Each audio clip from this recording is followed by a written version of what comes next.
Hello, Traveler. Oh, I've seen you've been hard at work cooking up new decks from all the new cards, but there's no food allowed in the Duelist Theater, so you have to leave those by the door.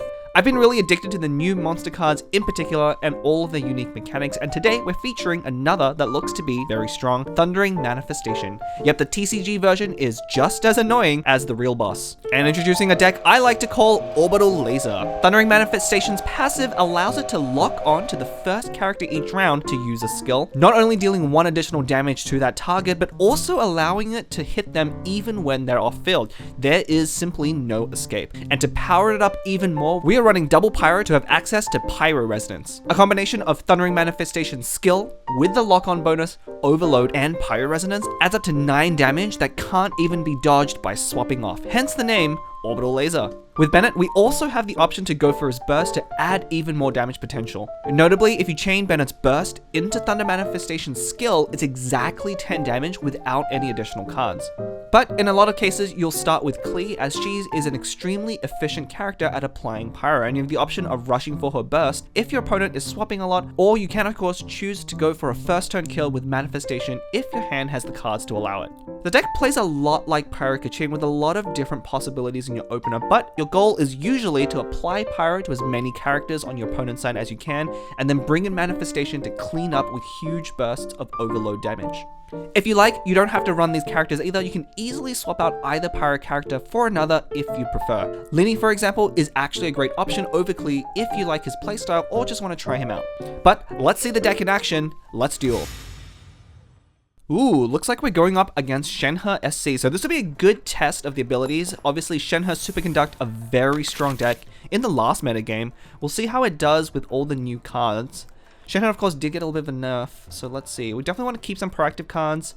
Keeping ramp is always good. We'll throw away a few of the reactive cards. Wind and Freedom isn't going to be very good in the early game, so I tend to like to put it back and then hope to draw it back later if the opportunity arises. Ooh, Bennett Talent, okay.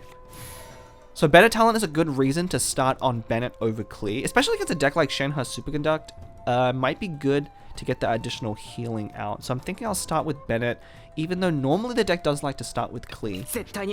Let's start with Bennett.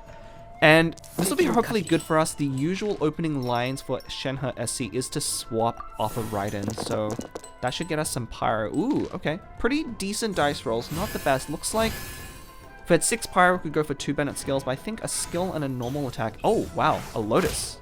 Okay, that's really aggressive here on Raiden. So that kind of signals to me that they're really looking to rush Raiden's burst out right away, which is something you can do with the deck. So maybe, I don't really want to attack into Lotus, but I think I definitely want to build energy on Bennett to get that talent up. So I think a normal attack here first.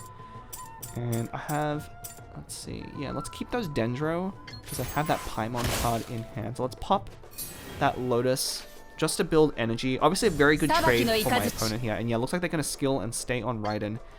And let's see, we'll skill here. Oh! Okay, I made a mistake here. I was meant to Woven here, so I could Bennett skill and then play Paimon.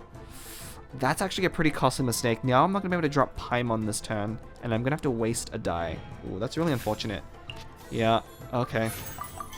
And we'll do the best we can. So we'll drop Chef Mao here to use up as much dice as we can, but otherwise, yeah, that turn could have gone better. Yeah, I was meant to definitely use that Woven there, but let's see if we can make a comeback here. Oh, that's a lot of Electro die. No, I don't have any other fixing, so I'm gonna... Oh, okay, that's a great roll. I really needed that 4 Pyro, 4 Bennett's burst here, but looks like we have that without issue. Yeah, here comes the Raiden burst, so this is gonna power out the bursts on Shenhe and Chongyun. This used to be the preferred line from the Superconduct deck for quite a while, but more recently people have swapped to using Raiden's skill into Shenhe's skill and going for Shenhe burst, but looks like they're going for the more standard line. Okay, pre-equipping that Gamble is there. And the talent card hopefully is going to help us quite a lot just to make a comeback, because we did stumble a little bit in the early game. And so far we haven't been able to make use of Thundering Manifestation's passive either. That +1 damage bonus you can only trigger once a round, and so ideally we want to be doing using it up as often as possible. Oh, interesting, they swapped to Shenhe. I would have expected them to stay on Raiden with those 3 dice. and Liben. But I wonder if their dice just aren't very good, because I had to tune one already. They might have been stuck with like 3 of the same die. Huh. Okay, well in that case, I could go to Manifestation here and take out Raiden, but honestly, she's not that important right now. Because she's already bursted, and if you're taking this line, you're almost not going to want to go back on Raiden again. So it's not a priority to take her out. Which again is a little unfortunate. I'm not using maximum value out of that passive, but I think it's better to just drop that Paimon. Unfortunately, a little bit late. And I'm still going to have to waste a die here. And I'm keeping that Liben in hand because I don't think the game is going to go longer than the next round. And I'd much rather keep that for tuning than to try and hold on to that last die. Yeah, so next round's going to be pretty important. I have that Bennett burst still up. So let's start by applying Pyro to Genho here. That's one of the main ways this deck wants to play. Get Pyro in a lot of characters, and then Thundering Manifestation has a really easy time cleaning up here. But Shenhe here, most certainly going to burst. Yep. Oh, the dice must be really bad having to tune as well for that burst. So maybe things are looking good for us. But Raiden's skill and Shenhe burst both are down. Okay, we're gonna get off of Bennett here. And now that Shen has bursted, it's not really that important for me to take her out on Manifestation either. I don't want to expose Thundering Manifestation to any damage right now. It is going to be my finisher. Okay, a skill there. So they have 3 dice remaining. Let's see. I think I want to skill here and take out Shenhe. This will give them the free swap onto Chongyun. But I think Chongyun's skill here only does 5 damage, and that Bennett heal is going to take me out of range. So they're going to have to, I haven't lost yet, burst. And if they do, I think that turns out pretty well for me. Ooh, interesting. Another Lotus. Okay. And they're just going to end. Oh, I see. They're going to use those summons to bring Klee down, and then they can take her out without using the burst. What do I want to do here? So I have this Pyro Resonance in hand, and Pyro Resonance plus the Manifestation skill is 9 damage. So even though I don't actually want to pop this Lotus normally, I think it's in my best interest if I can get Chongyun on 9. I might be able to bait him into killing Klee and then taking him out. Yeah, and this is going to be perfect. We'll add a Pyro die to make it a charged attack. And unfortunately, I should have played that Liben. Looks like I had exactly 2 dice here, and I should have played that Liben last turn. But, you know, we'll do it now. Because if I take out Chongyun, maybe this game, with Raiden left over, this goes to the next round. But, that could have been a much, much better time. I made a lot of mistakes this game, as you can see.